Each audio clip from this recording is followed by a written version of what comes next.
Welcome to another episode of the P&R Churchman. I'm Pastor George. So what I have today is we're going to have a conversation with members of the host committee, and they'll tell us what's going on, what we can expect, what we can be excited for. But let's introduce everybody. First, I'll introduce Rich Leino. Rich has been on here a number of times. Rich, remind our listeners where you are, what you do, and what your church is, but also what your role is on the host committee. So, my name's Rich Leino. I'm a ruling elder at Hope of Christ Church in Stafford, Virginia. My role on the GA host committee is co-chair. In that, as I expressed to a lot of people in the church, I have the gifts of supervision and encouragement, which means that I cheer other people on and basically supervise what they're doing. But I don't actually have much to do myself. So that's the nice thing about my role. Really? Okay. No, that's more of a joke than anything. Yes. It's more of a coordination issue, but a lot of the hard work, a lot of the details are being provided, especially by Rebecca and Rick, who are on, and they'll introduce themselves as to the roles they're playing. Yes, great. Who's the other? How many co-chairs? Co would assume two, but how many chairs are there of the whole thing? I was afraid you were going to ask me that question, and I didn't come prepared to answer it. I think there are probably, what do you think, about 6 total subcommittees. There's family events, which is the largest, and then there's worship, and there's a prayer subcommittee, a public relations subcommittee, a local transportation, volunteer coordination, and did I mention finance? I think I Okay. got all of them. Yeah. No, that's helpful. But you say you're the co-chair of the overall thing. So who do you co-chair with? Harry Long, he's a TE out of honorably retired out of what was that church called? Darn it, it's Midlothian. I know the location, Sycamore. Yeah, so he actually was chaired the last time the James River hosted a General Assembly in 2011 when we were geographically included the Tidewater region in Richmond. And once we reorganized, or the two presbyteries, or this presbytery divided into two, I think 2013 timeframe. Now James River doesn't include that area, but it is the second time our presbytery has hosted a General Assembly, but this time in the Richmond area. Okay. Yeah, and I understand this is being put on by multiple presbyteries. Is That's that? correct. That's right. And it's one of the reasons I think we were willing to kind of take this on. It's Tidewater, Blue Ridge, and Korean Capital are all part of um, the 4 presbyteries kind of co-hosting this. And so it helps kind of providing the seed funds from each presbytery as well as volunteers to help coordinate that. And in this case, kind of a unique aspect where it's the first time that, we've had a lot of, I think a lot of the Korean presbytery really heavily involved in the planning of this, which is really nice. And I think Rick Nice. will even get into some of the details as far as worship being planned around that as well. Oh, that's great. Rebecca Fender, why don't you tell us who you are, how you got involved in this, what church you're with, and also who you have um, who you're married to. That is part of my bio in this context. So I am a member of All Saints Reformed Presbyterian Church here in Richmond. So with Rick. And my husband is Matt Fender, who's a ruling elder there. And he is also very enthusiastic about General Assembly. So when I believe he was the moderator for the Presbytery when it came up as a possibility for us to host a few years ago. And he said that would be great. And by the way, my wife will volunteer to run, I thought, the women's program. I guess it's the families program. So more and more committees kept coming under this, but it's been great. And I have a bit of professional background in organizing large conferences. So it's something I'm passionate about. And at church, I have helped with the Sunday school program for a long time, done women's retreats. So this is something I like doing. Matt and I have 3 kids that are kind of in the preteen, teenage years. So it's been a good chance to think about what the kids coming to GA also at various stages need. And I've really been been pleased to hear from different people that are volunteering about how GA has been meaningful to their families over the Mm. years. And um, Rich and Harry are a great team. I think everyone knows Harry, and if he asks you to volunteer, it's really, really hard to say no. So we've got lots of volunteers, and Rich is keeping us organized. And it's been great to be part of this host committee. Well, thank you for that, and we won't hold your marital status against you. No, we love Matt here on the program, and I think I want to have both of you on at some point. That would be fun. So thank you for being with us, Rebecca. Now, Rick, tell us about yourself and what your role is at the church, and then what your role is in General Assembly, and anything else you want to tell us about yourself. Yes. So I'm at All Saints Reformed Presbyterian in Richmond with Rebecca and Matt, and a wonderful session and church. My career was in computer programming, but in 2016, the church decided that we needed full-time administrative help. And I said, I'd like to do that. And so I've worked full-time for the church since then. So ruling elder since 97. I grew up in the Southern Presbyterian Church, didn't join the PCA till 94, ruling elder 97, and then came on as the administrator for the church in 2016. Rich and I are somewhat unusual in that we both have some seminary training and are licensed to preach in our presbytery. So I was going to say you're unusual for other reasons, but yeah. He means we're unusual because most people in the JRP have no seminary training at all. So that's kind of, no, that's a joke. But actually, and we wow. serve on the leadership development committee together as well. So that's a nice thing. Rick is currently the chair on that. That is good. What is your seminary training, Rick? I have a MDiv from Gordon Conwell. Okay. Yeah. Wow.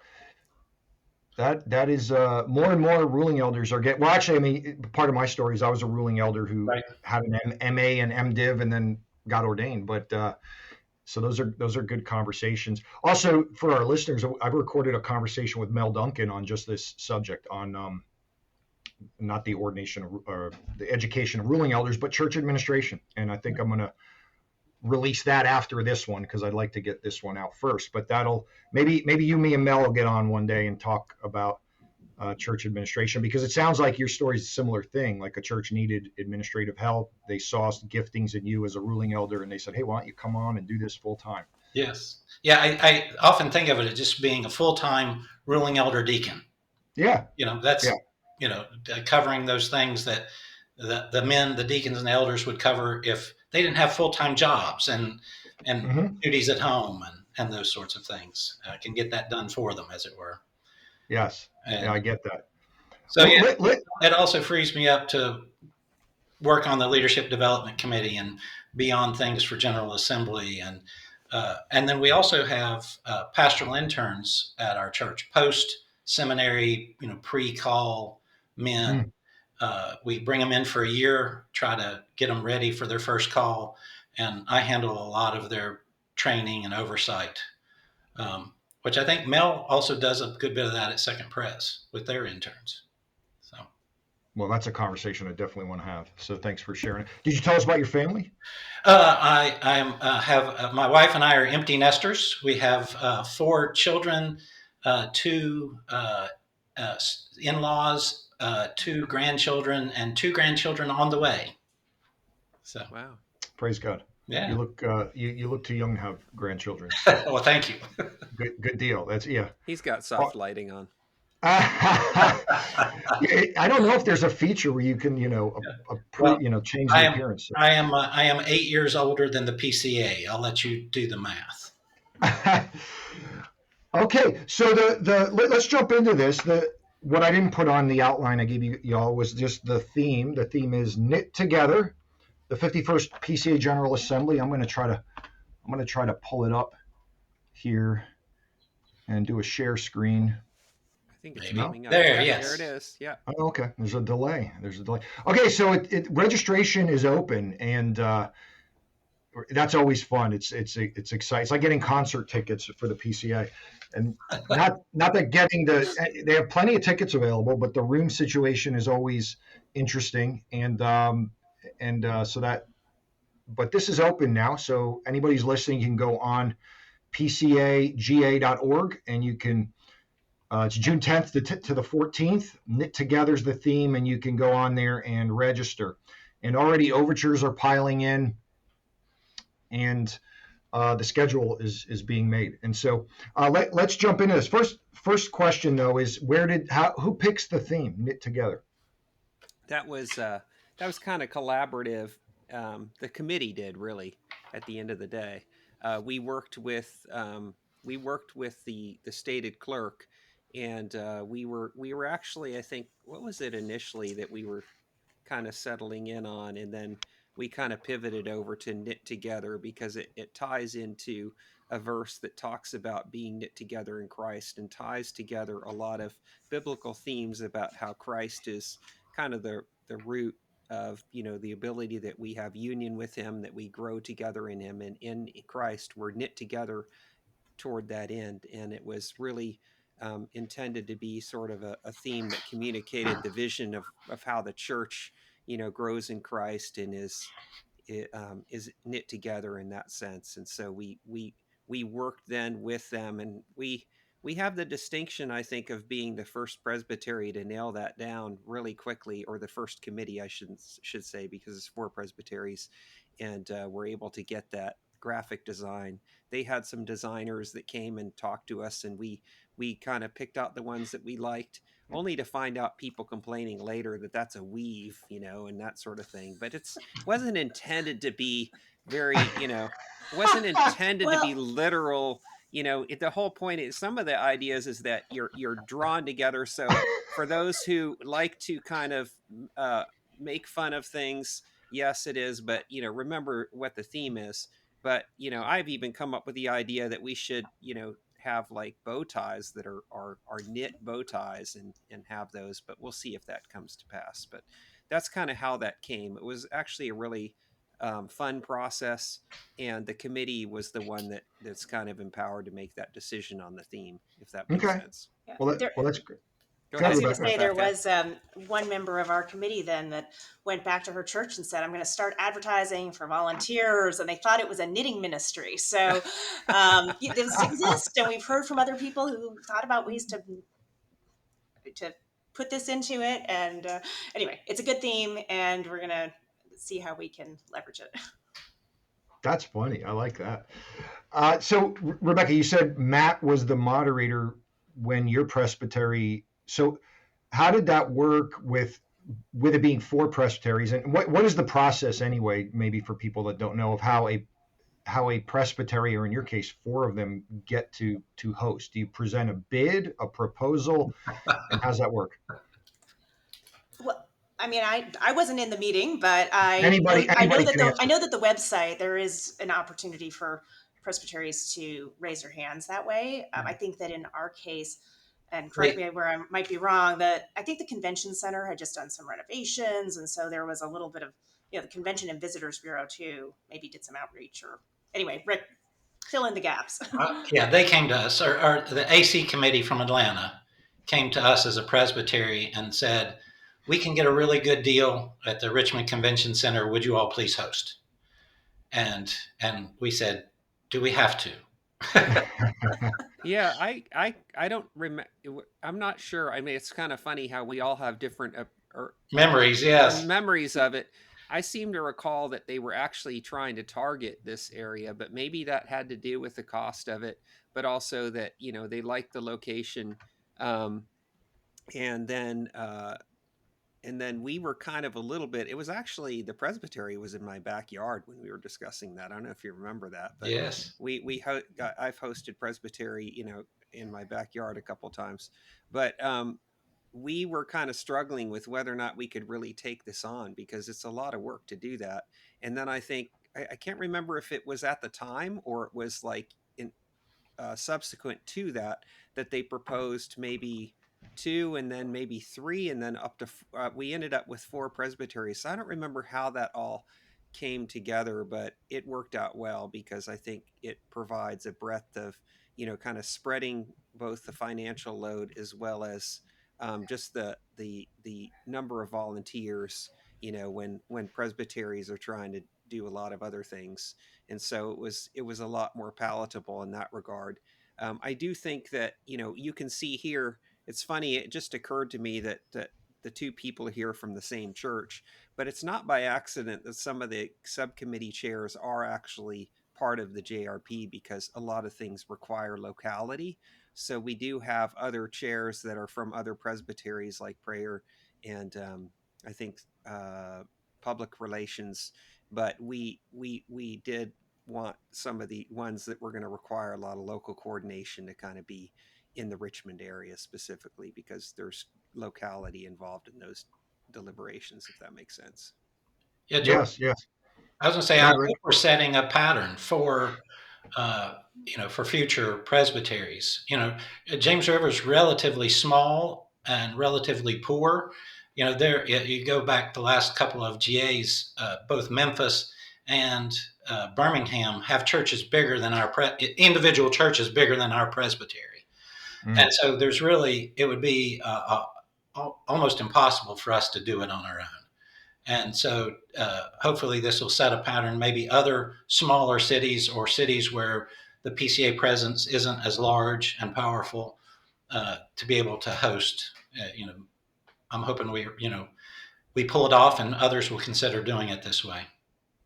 No, I think that's a great model, and it really kind of models the theme, knit together, as you have a number of presbyteries knitting together to pull this off. I'm in a very small presbytery also, and we hosted General Assembly. I don't know if it was 2017 or so in Greensboro. I wasn't here at the time, and I know it was a lot of work for our small presbytery to do. It seemed like it might have been good to, although nobody here's ever complained, but maybe to partner with Eastern Carolina or something. So I do think that's a great model you're setting forth. So yeah, thank you for that. I understand also some of that diversity will play out in worship, and we'll talk about that in a bit, Rick. Yeah, Rebecca, were you going to say something or? Well, I was just going to say that Birmingham, Memphis, other host committees in the past have been great in giving advice too. So if Uh, there are any presbyteries thinking about this, there are great resources. There's a manual so you really know what the roles and responsibilities are. And then part of our job is to pass on the learnings to the next group. So over the years, I think we're making it more and more um, systematized to some degree. Everyone is going to be a little bit different, but hopefully that does make it more accessible and manageable for future groups. Oh, that's good to hear. And I think it's good to hear that the AC has been, looking at this too. In other words, they're not just sitting waiting for proposals to come in, but they're trying to see what best serves the denomination. Because I know the cost of travel, the cost of rooms, the availability of rooms, the size of convention center are all things that at our size has become more difficult. And so I love the location, 3.5 hours from me. And I think it also opens GA up to people in the Northeast that may not have traveled down to Memphis or Birmingham. So good deal. Well, you kind of hit on something there, Rebecca, that I think would be interesting for our listeners to hear from the three of you is, but what does the denomination do as an administrative committee and all that? But then what does the host committee do? Because clearly you're not making the schedule. So how does that work? And I don't know if Rich, you want to take the lead on this as the co-chair, or you guys have input on that also. Yeah, I'll start. I think that the denomination handles the details, like the convention center, kind of to contract with that, um, exhibits. Um, trying to think of other kinds of things, sponsors, a lot of those details, hotel arrangements as well. So they kind of handle, I think, really what would be very heavy lifting in any kind of thing if you were going to have to establish contracts. What we handle is things around that, like the worship services, the family events, which proves to be one of the largest things, and I'm sure we'll get to that part. But and then in some cases local transportation if necessary. In prior GAs, actually the last time we hosted, James River, some may recall that people had to take buses from the hotels to the convention center. In this case, it's more centrally located around where people can stay, so there's not a need for us to coordinate that. But we do have to coordinate some transportation to support events. We have to kind of help promote certain aspects of it, and a lot of some of the activities. Then we help work as well, and then planning. I think I already mentioned the worship services, but I think they do a good job of helping us define those boundaries, even in terms of the money that we raise for those. We keep those funds separate to be able to support. To be able to raise money for those activities that we're trying to do that are part of that. You could kind of think about, like, there could almost be a bare bones PCA, a minimal viable product, to use an IT term, where but then you have the freedom as a host presbytery to determine whether or not you're going to do any other fancy things associated with that. We're probably at the kind of like the normal level of kind of things that are going on. We're not going to have any concerts that we're hosting and things like that, which are options. And we're our worship services um, will be that Rick can talk about those, and then the family events are localized and represent the kinds of things that people will want to do that are specific to Richmond, like going and seeing the cigarette factories and things like that. I think that'll be the No. highlight of the. Stop. I'm just kidding. That's Hey, not I'm right really one of outside the. Winston Salem. RJ Reynolds is all. um, yeah, I mean, as you were discussing, I mean, it's a much grander scale, but it's like, a church. When a church hosts a presbytery meeting, the church is responsible for hospitality, a space, directions, maybe greeters, food, but like the presbytery administrative group are the ones that are doing the docket and Right, all that. exactly.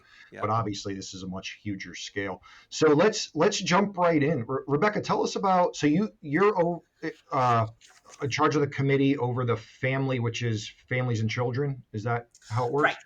Yeah, I can tell you a little bit about the different areas within that, and Go for it. then more detail as you have interest. So, Okay. so for the women, we've got a couple of different things. The big event there tends to be the luncheon with a speaker. And so you'll have a few hundred people that usually come to this. And so we're excited to have Megan May as our speaker this year. She is the PCA Elders Wives Liaison. So she's been working over the last couple of years to get a couple thousand women actually in this sort of network to connect with each other. And so she's also women's ministry director. But so we'll have that luncheon at the Hotel John Marshall, which is kind of a historic location, just a couple blocks from the convention center. So there's that, and that again is really the focal point usually for the women's ministries there. Then we'll also have different tours. So like Rich talked about, how do we showcase the Richmond area? Lots of history. We also have lots of interest usually among the women to see some beautiful gardens, things like that. So we have all of those options. So we'll have tours to the state capitol, which is just a couple blocks away and was designed by Thomas Jefferson and things like that. So you can get some history options. You can go to the Virginia Museum of Fine Arts. Rick's wife is a art teacher, and she's going to help make sure that that's a great experience. We also have a trip to Colonial Williamsburg and the local Maymont Gardens. So those are some examples of what the women can do.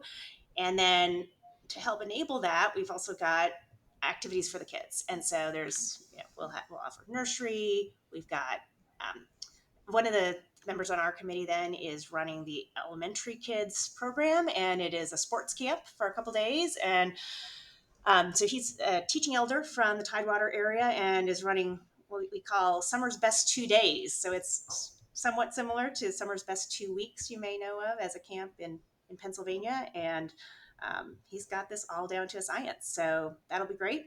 Will that be at a gym somewhere or like on site where? That's at Sycamore, Harry's church. So we will bus them over there.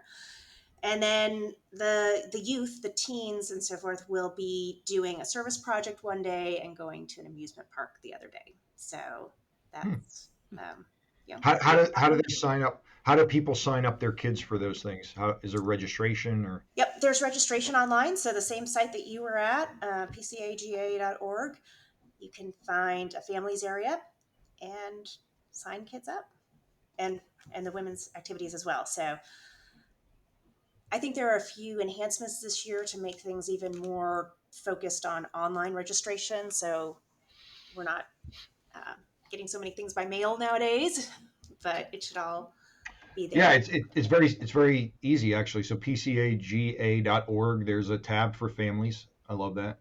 And then right there's registration, the family schedule, the women's activities, family activities, nursery activities.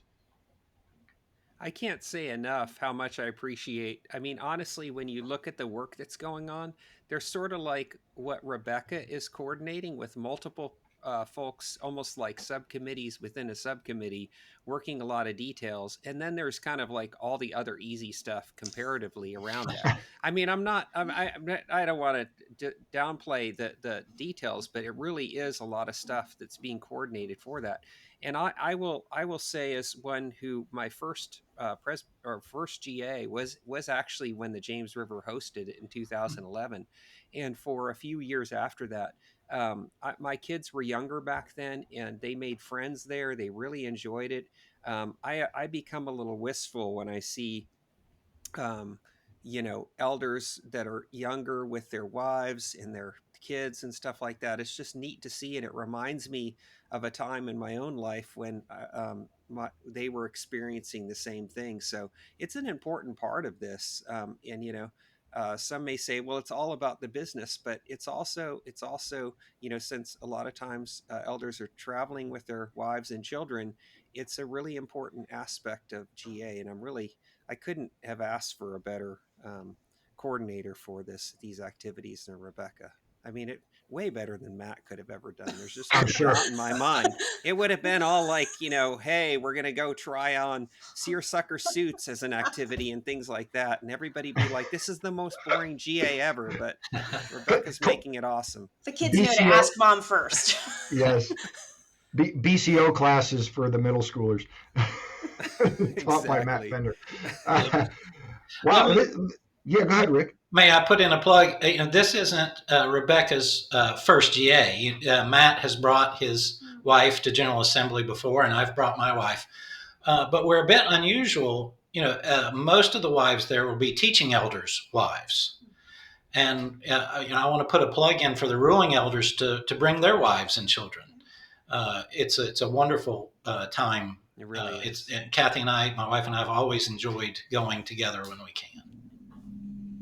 No, that's great. So I came to Reformed theology and Presbyterianism more on the late side, and the church I came from, we just kind of viewed the teaching elders as you guys do the business of the church, and so it took me a while to. So my family hasn't been involved, and with the proximity this year and just seeing everything, I think it might be a great opportunity to do that, and so I'm impressed by it. So Rebecca, you mentioned also like how previous host committees have helped this host committee. Did you see any of that transfer from with the programs particularly that you're involved with for families, women, and children?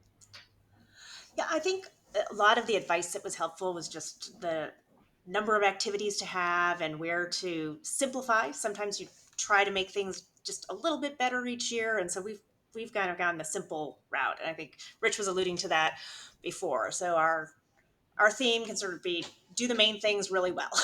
And so, but back to your point too on the benefit of having these other activities, I think about even just at our church and how we welcome new families in and the role of Sunday school for the kids. Many times it's those relationships that are real, like that help to make a family really sticky at a church. The kids say, "I want to go back to that church. I want to go sing. I want to learn." And so this will only be a couple days, of course, but you know, we'll have crafts and we'll have a juggler and we'll have music, but we'll have teaching. And so it's really a wide range of activities that they can enjoy. Great. Yes. So let's move on to worship. And first, Rick. So now Rich kind of threw out there, Rebecca threw out there, that your wife is an artist, and so is that what those paintings are? Oh, let's see.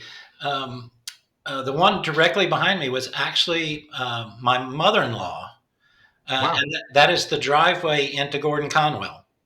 Oh, wow. And then let's see if I can do this. That's one of my wife's paintings there. It's And amazing. that's blessing the wave that throws me to the rock of upon the rock of Christ. Mm. So, Wow. so yes, my wife came by it honest, and our daughters are quite artistic as well. So I don't have any of that. Yeah. Well, thank God for that. Yeah. I mean, you got blessed like that, and I love your backdrop, and then you just see the difference between you and Rich's. With Rich's like very utilitarian office space, and books and A papers complete everywhere. mess. Exactly. They say it's a sign of genius, but I think Yeah, I'm I just know. lazy. Well, Rick, tell us about worship. And so there is a worship service every evening. Yes. So HGA has 3 worship services. The largest is typically the very first night. We open General Assembly with worship. So before, they gavel the meeting open, and then we worship together as a church. And that's the one of the 3. That's the only service where we have the Lord's Supper. It's typically attended by a large number of community people as well as the um, commissioners. And so, and then Is that promoted within the presbyteries and their churches? Like, it's come to the worship service. come to, yeah, they ask them to come to all, they invite them to come to all the worship services, but typically most people just come to that opening worship service, and then it's mostly commissioners and their families at the other 2. Although that might be a little different this year, and I'll get to that. So since we had 4 presbyteries hosting, we decided to divide the worship service as amongst the presbyteries.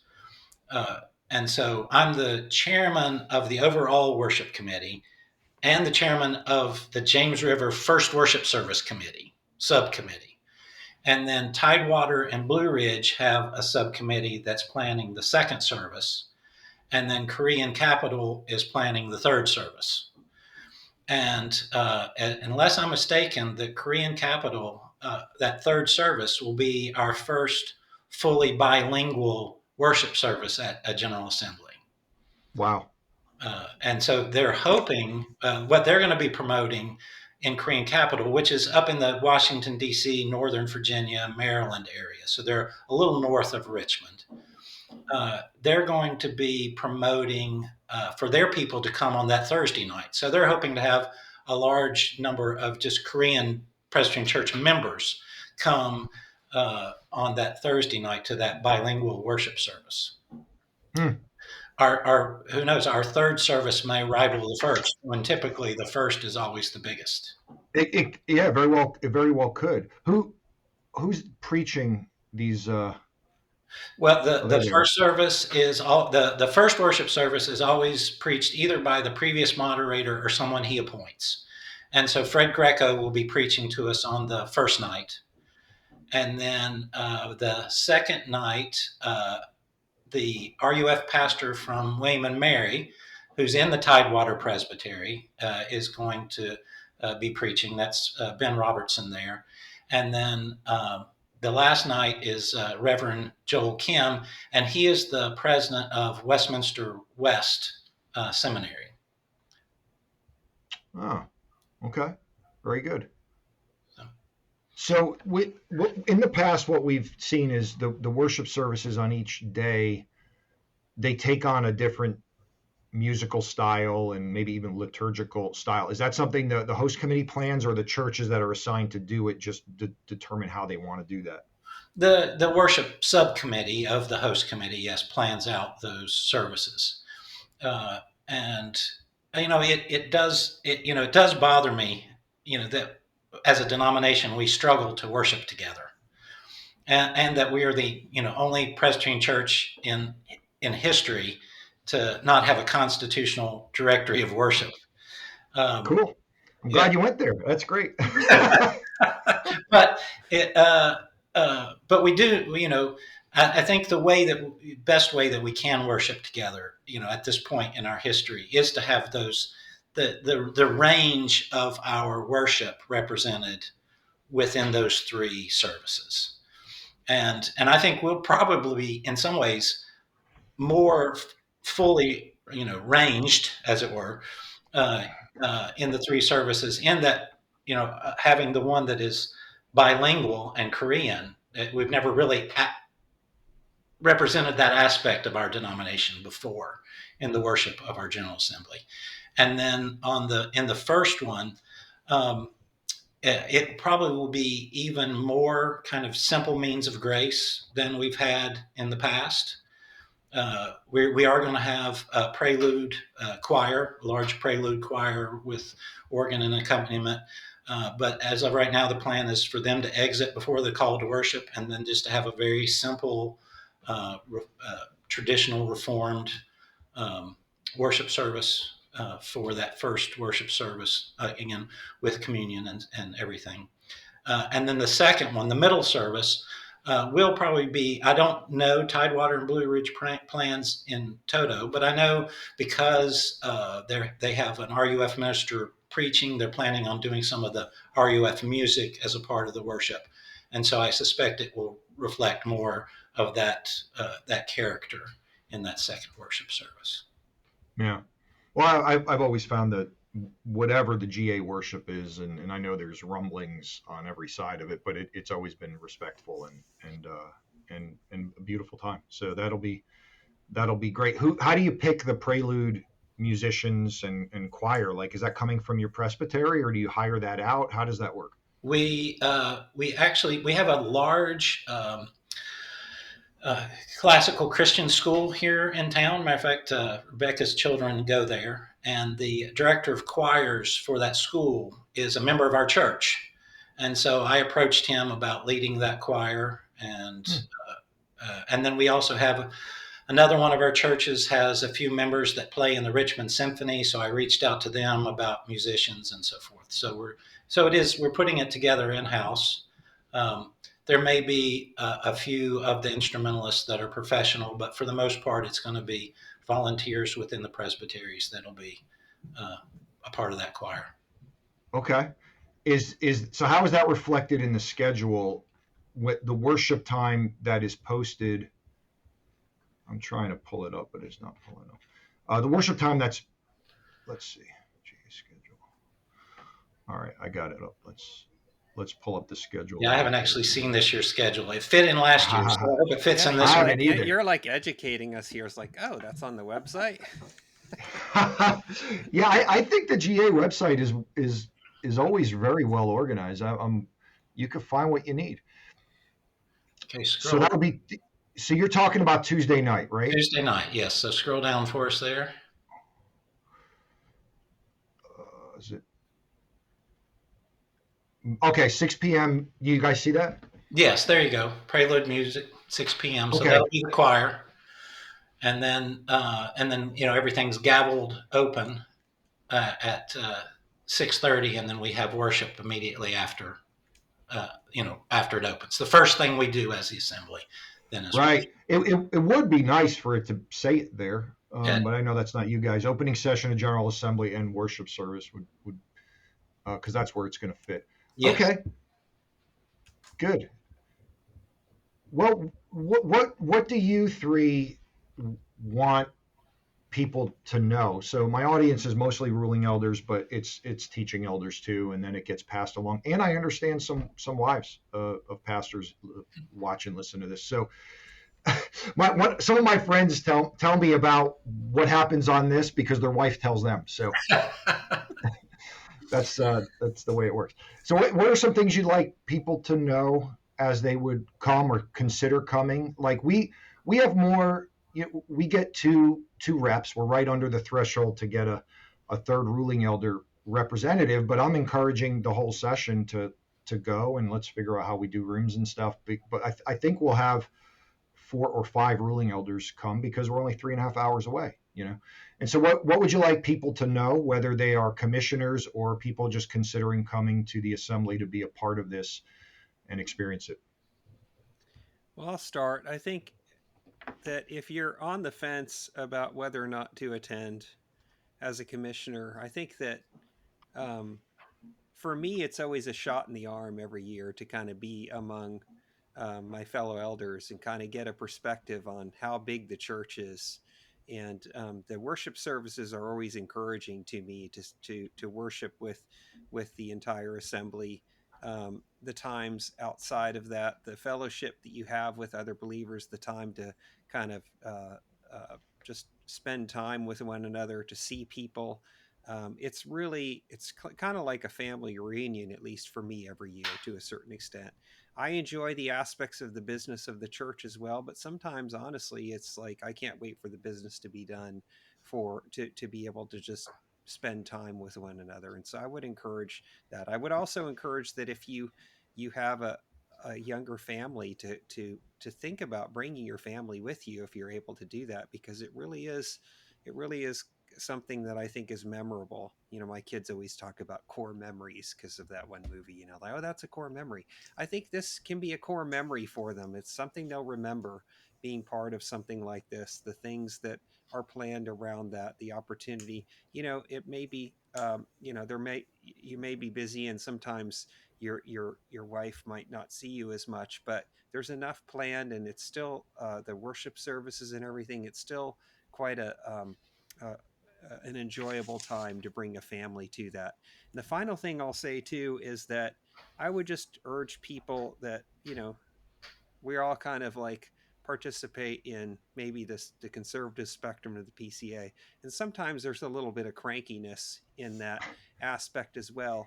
And I would just encourage you to think about the fact that there are people that are in good conscience planning certain things, and sometimes there's a tendency to not know what's going on, and to kind of think that maybe there was, complain first about the way things were, rather than to think through the amount of work or the intended attention behind that before you say, well, why did they do that? Why does this cost so much, etc. We're part of the reason we're raising money for these things actually is to bring down the price for participation for these things. Like it or not, we're a large denomination. We're not the OPC, and no matter how many times we say we should do this in a smaller thing, that's not what we're doing. And we have to pay for the venue that we're in, and we have to do all the things that are necessary to do that. So things cost money, and understand that. And there's ways to reduce that. So if you're concerned about the prices of things, there's opportunities to give to the host committee, and if there's a flood of donations to that, we could even reconsider the cost of certain things and provide. Well, I don't want to How speak do you ahead of give? time, but How do you no, give to actually, the host I just committee? realized I spoke ahead of time. But we do need to meet, sir. You can go directly, actually, to, well, jrp-pca.org.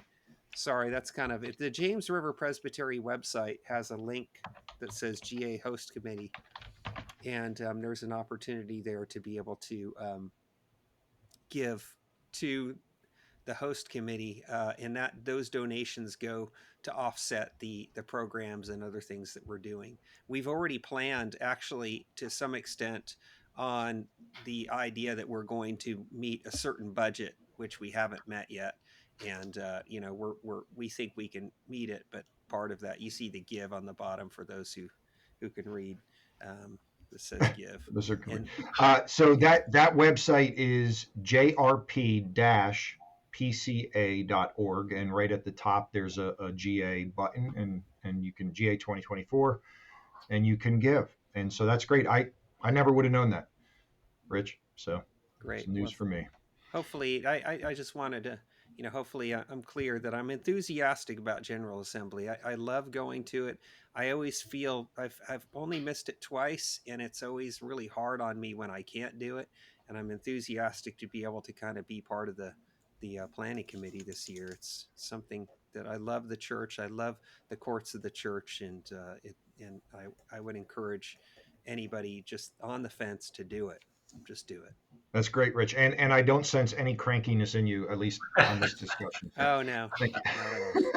not at all. You're a sweetheart. I want people to know you're great. So Rebecca, from a wife's perspective, and then also from as in your role with the committee, what are some thoughts you have for people listening to this that are on the fence about potentially coming? Sure. Well, there are two main points I would make. The first is the work of the General Assembly is really important, and it's good to see it in action. Uh, and anyone is welcome to join in the main sessions and hear what's going on. Obviously, commissioners are the ones that vote, but it is more broadly, welcoming. So if that's not something that everyone's aware of, you know, please spread the word. So the work is important. And the second thing is, I found through this process of being on the committee that it's just so fun to work with different people and meet people across the different presbyteries and across the denomination and see the enthusiasm, like Rich talks about, for why we're doing what we do. So I think the committee is a little microcosm of then what happens at General Assembly. That when you work together, get to know each other, it just can be that much easier to come together and be knit together, I suppose.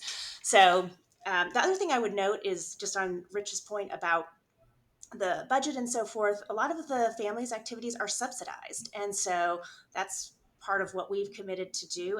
And some of the activities are actually not things you could just go do yourself. So special group packages, things like that.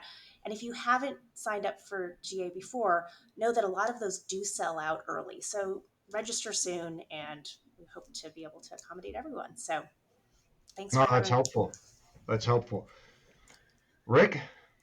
Yeah, I think about Wait, hold on, hold on. Let me just preface it too by saying, like, even give an appeal to the people who just say, I'm not going to go to the worship part because that's time to go eat dinner with friends and whatever else. So, but anyway, sorry to interrupt you. yes, come to all.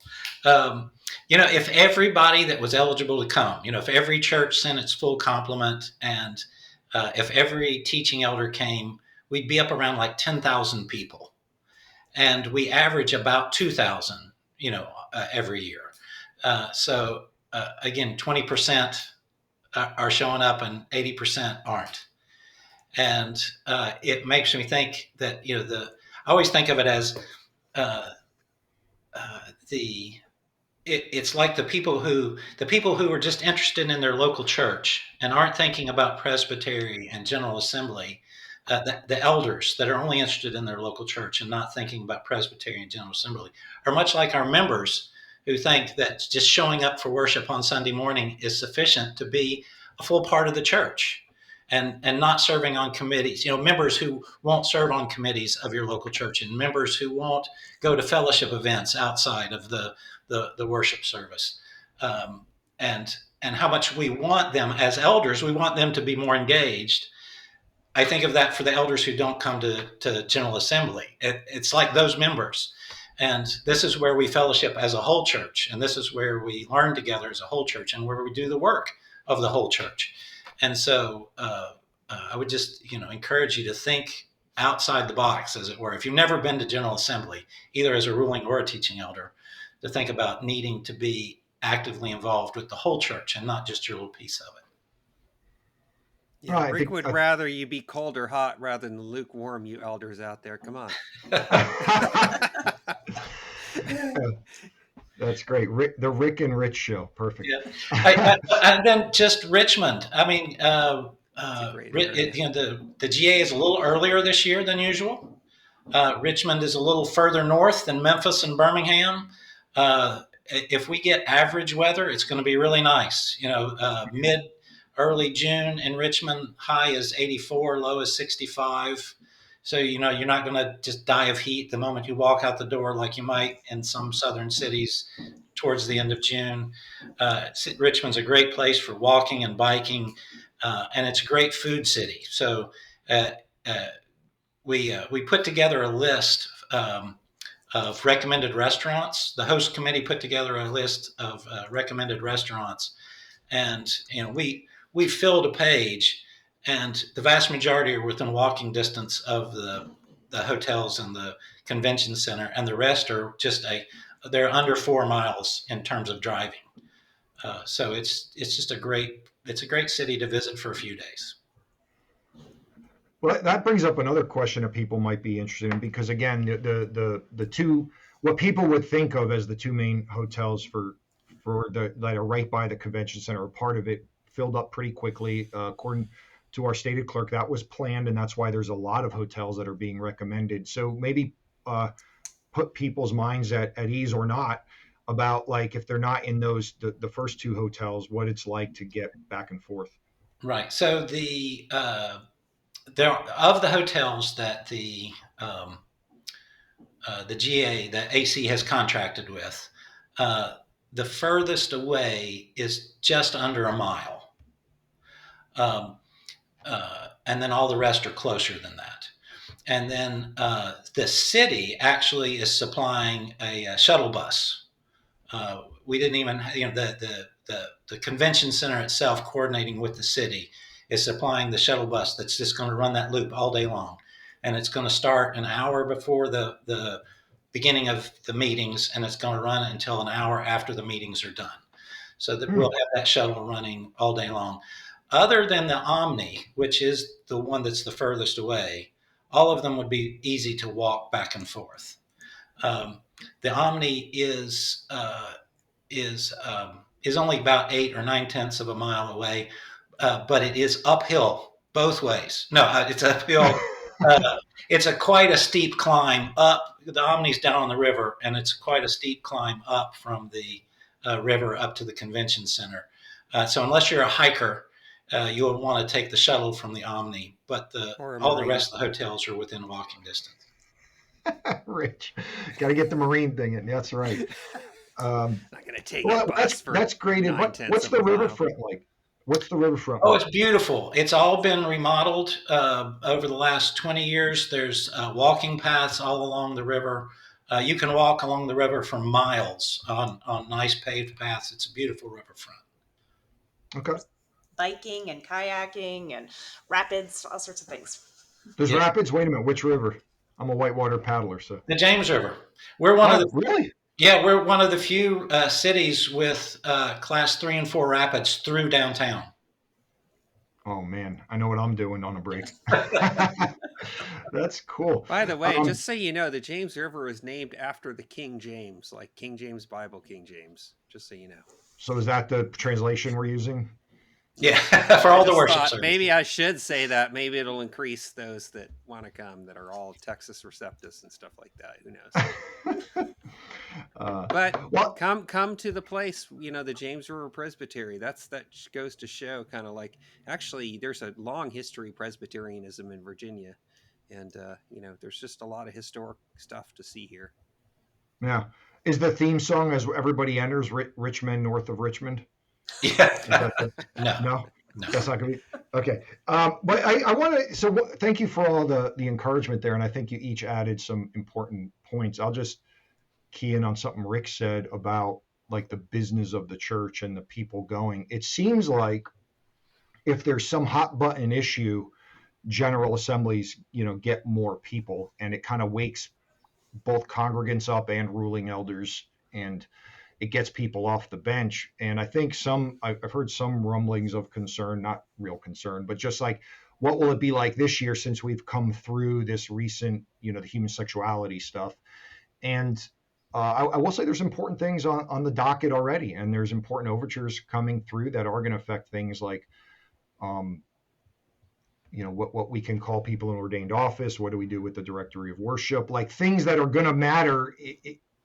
You might not think they're as important as some of the other issues, but if they get in or don't get in, you're going to realize, man, I wish I was there. So, but everything Rich said, it's exciting. Like, I've come to love. It's one of the highlights of my year, and I don't think I'm a polity nerd or anything, but it's cool to hang out with everybody. It is touching to me to see young families there, and as Rebecca said, like, the way the assembly hall is set up for the main sessions is, there's plenty of seats for everybody to come and sit in on the business of the church. And so I like that everything we do is out in the open as far as the assembly goes.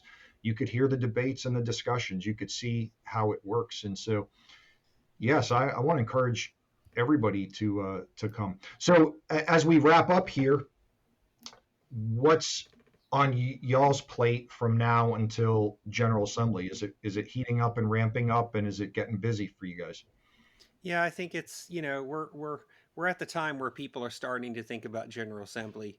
I think prior to the holiday time, we were kind of, actually quite a few things were laid down. Like the finance subcommittee, which isn't represented here, they've been amazing. Um, and just lining things or setting things up financially for us, getting our budget right, even providing like charge cards so that we don't have, to make it easier for people to expend things. Mhm. And I think a lot of the kind of the mechanics are set up right now. And I think right now, as much as anything, just kind of continuing to plan the details on that. I don't really see any kind of major blockers to us having successful GA at this point. The only thing subcommittee we probably need to erect at this point is the controversial overture subcommittee so that we can get people to show up, like come up with some sort of crazy thing. But no, seriously, it's we think that I think that, I think you saw nodding. I feel like I was kind of stressed out a little bit about this early on, thinking this seems like a lot to do, and it's sort of a lot. We did a lot before January to set ourselves up, and I say we, Rick, Rebecca and her team, Rick and his team, the finance subcommittee, transportation, all those things are kind of like coming together at this point. And I think it's just a matter of, uh, seeing how registrations come in. And so hopefully the registrations are strong for all of the events, and then really kind of putting the final touches on all the plans that are kind of already in play. Well, that's good. So I thought of a couple extra things. So do y'all need more volunteers from your presbyteries? Like, what appeal would you make to your local Yes. people about what you need? And we'll give some Rebecca, you can specifics. answer that for sure. Yeah, I was to your question about what happens from here. I sort of think the planning is two stages. The people that have been involved so far are the planners, and then there are a number of volunteers we just need the day of. Mm-hmm. And so, you Oh, know, that's good. so now, I don't know if this is part of your daily life, but as a mom, I get these um, sign up genius things all the time from school. And I know Rick does it for our church and so forth. So I've got all of these lined up now. I think it's about 150 volunteer shifts just for the family committee.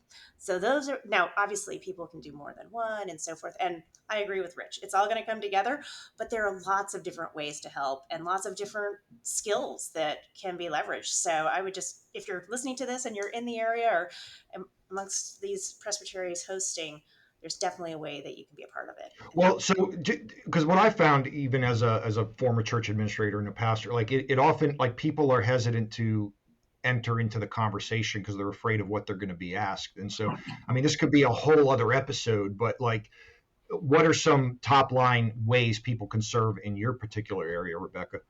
Oh yeah, we're very specific about what it is.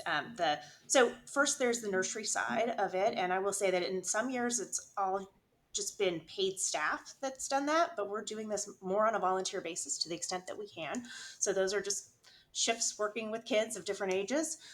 We've got people that will be in a hospitality suite. So if you like to welcome women and connect with them, we need women to do that.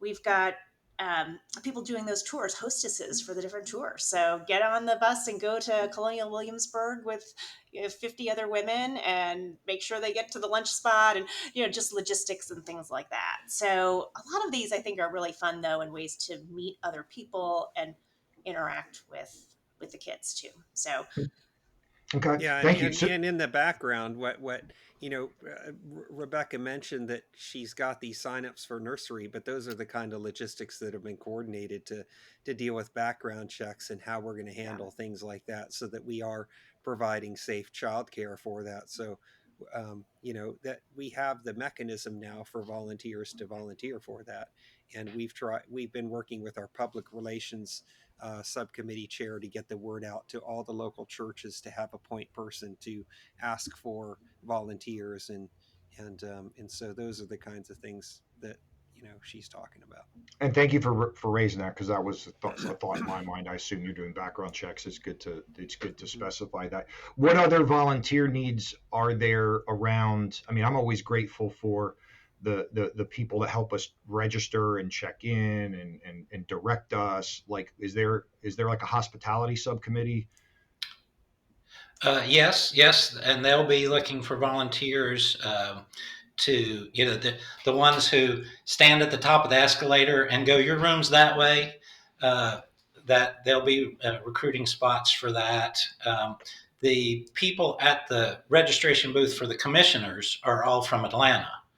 But then there will be people manning the registration booths for the women are local.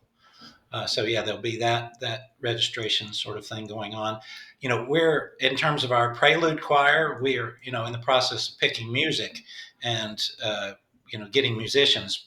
But within the next few weeks, we're going to be starting to look for volunteer choir members. So we'll primarily pull from our local presbyteries. But if somebody hears this podcast and goes, hey, I want to sing in that prelude choir, call me. I'm ready. We're going to be circulating the music out so that people can practice ahead of time and then can do it, then pull it all together that Tuesday in the afternoon. Last year's prelude choir, I think, had, I don't know, a dozen different presbyteries in it.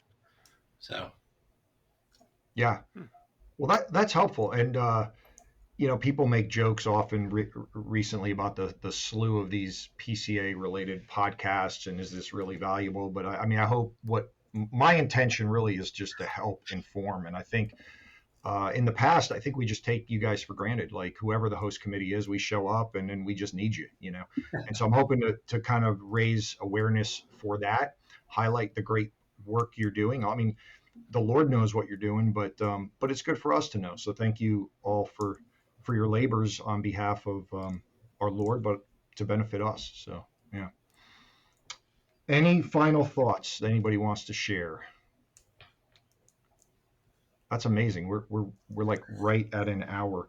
What I will say is, in that appeal to send your ruling elders, so I think it was last year's General Assembly, but maybe it was the one before, the ruling elder fee has been reduced. And so that is a help to smaller churches in particular. So money shouldn't be really a concern, but I know it still is. And there's a group called More in the PCA that does scholarships for ruling elders. They're accepting those right now, those applications. And I know they give quite a few of them. And so you shouldn't not go because of money. And I think even the administrative committee does scholarships for smaller churches. So let's not let money be a problem. Also, I know that on the pastors forums, the TE and RE forums on Facebook, there's people that have posts about sharing rooms. So people have already booked rooms, and you can get in on one of their rooms. And I know people in ministry are kind of used to doing that. Let me, since you mentioned More, let me put in a plug for the dinner. I'm actually working with Charlie Nave to help plan the More in the PCA dinner Wednesday night. All right. So I'm looking forward to seeing all those guys again at the More in the PCA dinner. You were helping coordinate the GRN luncheon as well, right? I'm not doing the GRN luncheon, but I'm doing Maybe the More. You mentioned More. Assisting okay, with the that's More. The one you were talking about. Okay. Well, I was going to have Charlie on again to promote More, so maybe I'll have both of you on. And this is my also way of saying, hint, hint. I'm a teaching elder, but I want to go. And I usually bring a slew of ruling elders with me. So just as long as you yell unclean every time you, just to make sure everybody knows you're a TE in the room. I'm a friend of ruling elders. Me too. So I know you are. So also, just I want to say this. I think you ought to get that give link. You ought to ask the administrative committee, Brian Chappell, whoever, to put the give link to the host committee on the PCAG. Yeah, Nobody knows. No, that's That's a separate conversation. Okay, never mind. Yeah, It has to do with kind of not confusing people as to what's going on with what. So I've thought about, actually, since it's easy for me to actually put it on some of the forums that you and I participate, to make sure people know about it. But right. we And do need to keep the what's going to what clean, as far as in people's minds. So that's one of the reasons it's not on their website, but our website, to be able to post things, that we need to. So it's not, I'm not saying that, to be political, or to say like, oh, they wouldn't like it if we did that. It's just more mutually convenient for us to make sure that people know what they're giving money to, and there's no confusion there. no, I mean, as an administrator, I actually appreciate that. Makes sense because the AC is raising, they need to get funds. They have it Yeah. budgeted, but they always Yeah. want more funds, and they usually ask churches to help defer costs of their own costs, which try to keep the cost of this whole thing down. So that's a good point. And share this podcast, and people are hearing it. So there you go. Who does the vendor hall? Is that you guys or the AC? No, that's AC. Yeah. Okay. Yeah, I want to draw everybody's attention to that. That's always a highlight. And kids, you can get a lot of swag that way. And I often get my presents that I bring home to my family from there. Covenant College T-shirts, Birmingham Theological Seminary little teddy bears, pens, magnets, water bottles, mugs, all kinds of goodies. Also, I'll put in a plug for BTS, Birmingham Theological Seminary, which offers programs, doctor of ministry programs for teaching elders, also MAs and MDivs for ruling elders or whoever that wants to advance their education, but also certificate programs. And we promoted that pretty heavily on this podcast. I always say we, it's me. I'm the only one here. Yeah, the royal we, right? But we got a number of people into that program that Ike Reeder has really looked to grow, and Fred Greco, our moderator, taught PCA polity, and so I even had one ruling elder just from my church want to audit the class. Who doesn't want to learn from Fred Greco? So bts.education is the website, and ask for Ike. He's a fun guy to talk to, Ike Reeder. So okay, well, I appreciate the three of you. No offense to anybody else that's running a subcommittee. I just happen to know Rich, and I happen to know Matt, and then Matt put me in touch with three of you, and it's perfect. We will do some more episodes with each individually or again together. So thanks again. Thanks, Thank you. George. Thanks.